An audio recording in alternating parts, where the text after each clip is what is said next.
हाँ, बल सलम जोन के अंतर्गत हो, ये तो क्लियर हो चुका है कि सलम जोन के अंतर्गत। एक चीज इसमें मेरा क्या कहना है, जहाँ से सलम जोन शुरू होता है, निश्चित तौर पर सलम यदि चिन्हित किया गया है तो गरीबों का बस्ती, उसमें से जो मान लीजिए 3 पीढ़ी से 4 पीढ़ी से 5 पीढ़ी से आवास योजना शहरी क्षेत्र में नहीं था, पहली बार आया राजीव, अमल भी नहीं हुआ है।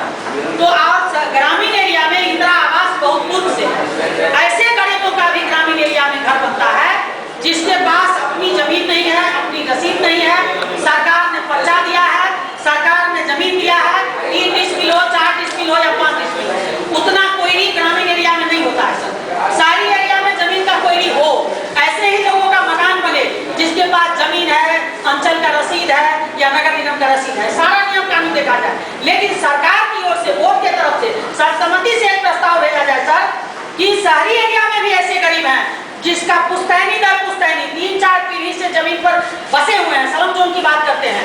जैसे मेरे यहाँ पचकचिया एक बस्ती है जहाँ 30 परिवार पास नाम का है, एक भी परिवार के पास अपनी जमीन का कागज नहीं है, वो बिहार सरकार की जमीन है।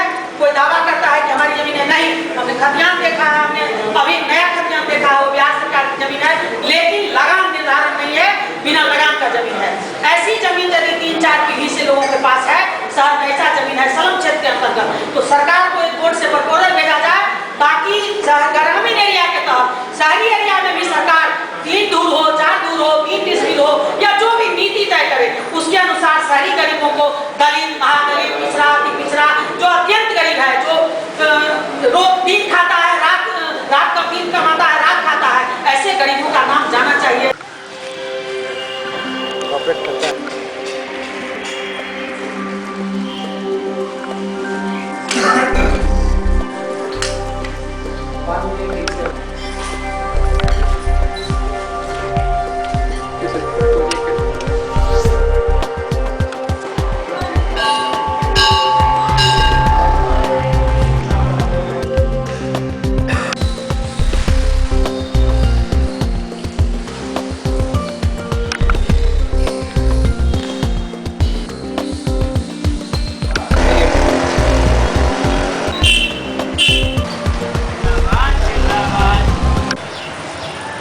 विश्वविद्यालय संबद्ध महाविद्यालय संघर्ष मोर्चा के तत्वावधान में पूरे मिथिला बहुत व्यापक लड़ाई लड़ के हम लोगों ने शासी निकाय का गठन लेकिन अब चयन समिति विश्वविद्यालय कर रहा है। बिहार गजट के मुताबिक, गजट में जो पत्र निकला है उसमें ये नहीं लिखा हुआ है विश्वविद्यालय द्वारा अनुमोदित को किया जाए, उसमें यही कहा है जो आप सेवा नियमितीकरण कीजिए विश्वविद्यालय का। लेकिन विश्वविद्यालय ने क्या किया है, सिर्फ कॉलेज को, श्री संबद्ध कॉलेज को ये पत्र लिखा है जो सिर्फ स्वीकृत कॉलेज, स्वीकृत पदों वालों को ही चयन समिति कराया जाए। मेरी मांग है कि जो नहीं स्वीकृत पद है और जो विश्वविद्यालय द्वारा अनुशंसित पद है, इस दोनों का चयन समिति कराया जाए ताकि शिक्षक सड़क पर भीख मांगने के लिए मजबूर हो जाएंगे। इसीलिए विश्वविद्यालय प्रशासन से आज हम सामूहिक उपवास के माध्यम से आग्रह करने आए हैं जो ये हमारी मांग जो है उसे माना जाए। दूसरा है, अभी अनुदान हम लोगों को मिलना है, संबद्ध कॉलेज के लोग भूखे मर रहे हैं, उनको अनुदान मिलना है, लेकिन विश्वविद्यालय में उपयोगिता प्रमाण पत्र दान नहीं हो रहा है। तीसरा बात है, सभी कॉलेज में समान रूप से शासी निकाय का गठन हो, कहीं कुछ किए हुए है, कहीं कुछ किए हुआ है, वो नहीं होना चाहिए। और विश्वविद्यालय में हम लोग चाहते हैं जो एक अलग कोषांग गठित हो, जो विश्वविद्यालय के संबद्ध महाविद्यालय 26/5/31 वो जो है उसका एक अलग सेल हो और वहाँ आके अपना लोग आवेदन देंगे और उस पर कार्रवाई होगा और विश्वविद्यालय के सभी इकाई में संबद्ध कॉलेज का प्रतिनिधि शामिल हो। ये हमारी जो है मुख्य मांग है। और आज हम लोग सामूहिक माध्यम से लड़ाई हम लोग विश्वविद्यालय से जीत चुके हैं, थोड़ा लड़ाई बाकी है। यदि प्रेम से विश्वविद्यालय दे देता है तो बहुत बढ़िया, नहीं तो लड़ के लेना हम जानते हैं। मेरा नाम डॉक्टर राम मोहन झा है और संबद्ध महाविद्यालय संघर्ष मोर्चा के अध्यक्ष हैं। आपके हम लोगों का सामूहिक उपवास का कार्यक्रम है। 3 दशकों से यह वित्त रहित शिक्षा नीति है, चल रही है। और राज्य सरकार और विश्वविद्यालय की उदासीनता के कारण जो सेवा का अस्थायीकरण होता है वह अब तक नहीं हो पाया है। सरकार ने पद सृजन की प्रक्रिया को भी बंद कर रखा है और उच्च न्यायालय से जो क्या कहते हैं डिसीजन आया है, कुछ महाविद्यालयों ने केस किया था और केस करने के बाद जो डिसीजन आया उसमें एक महाविद्यालय आरवी जालान कॉलेज है, लेकिन 4 महीना का समय हाईकोर्ट ने दिया था। अभी तक किसी तरह की कोई प्रक्रिया राज्य सरकार में नहीं चल रही है उसके लिए, जबकि यहाँ से लोग जाते हैं और वहाँ से भरोसा आश्वासन देकर के उन्हें लौटा दिया जाता है। अब अभी बिहार सरकार के द्वारा बिहार गजट में जो नियम आया है कि उसके मुताबिक चयन समिति का गठन होना चाहिए।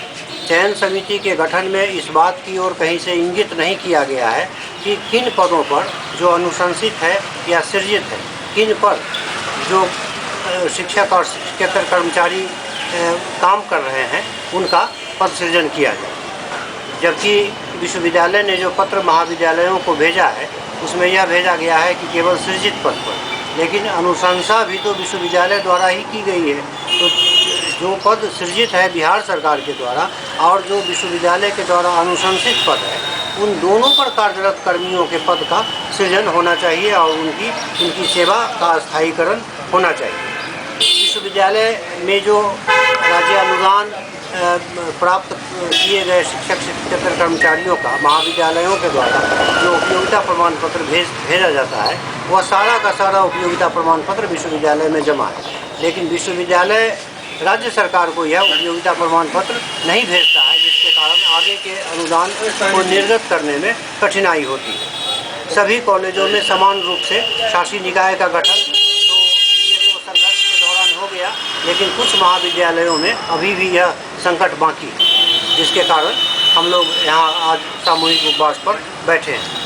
विश्वविद्यालय और हमारी मांग ये है कि विश्वविद्यालय में शीघ्र गठित संबद्ध कॉलेज के लिए विशेष सेल का गठन होना चाहिए। ये विशेष सेल संबद्ध महाविद्यालयों की समस्याओं को सुनने के लिए हम लोग गठित करवाना चाहते हैं और विश्वविद्यालय की सभी इकाइयों में संबद्ध कॉलेजों को प्रतिनिधित्व मिलना चाहिए। ये 5 हम लोगों की मांग है, जिसके लिए आज हम लोग सामूहिक उपवास पर बैठे हुए हैं। मेरा नाम हुआ आशुतोष कुमार वर्मा, हिंदी विभाग आरवी जालान कॉलेज दरभंगा।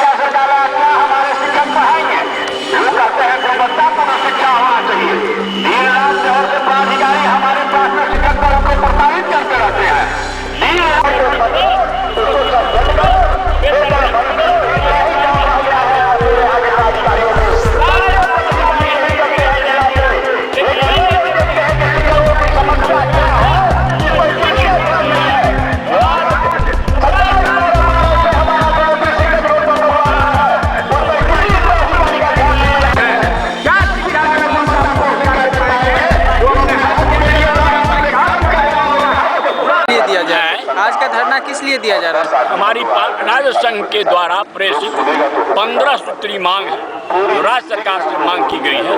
उन्हीं के आलोक में, उसी आलोक में हम लोग प्रमंडल स्तर पर यह धरना दे रहे हैं, जिसमें 15 सूत्री मांग है। नियोजित शिक्षकों को है ना 4 लाख का मुआवजा मरणोपरांत है ना, उनको 8 वर्ष की सेवा स्नातक में उनको 1000 रुपये का बढ़ोतरी मानदेय में, उसके बाद उनको सेवा सत्र प्रकाशित करना, रात्रि प्रहरी प्रत्येक विद्यालय में देना, लिपिक देना, प्रत्येक मध्य विद्यालय में स्नातक सहायक को देना, प्राथमिक विद्यालय में स्नातक प्रधानाध्यापक बनाना, पाठ्य पुस्तक का क्या कहते हैं, पाठ्य पुस्तक का अविलंब आपूर्ति करना, इत्यादि इत्यादि 15 सूत्री मांग हमारे हैं।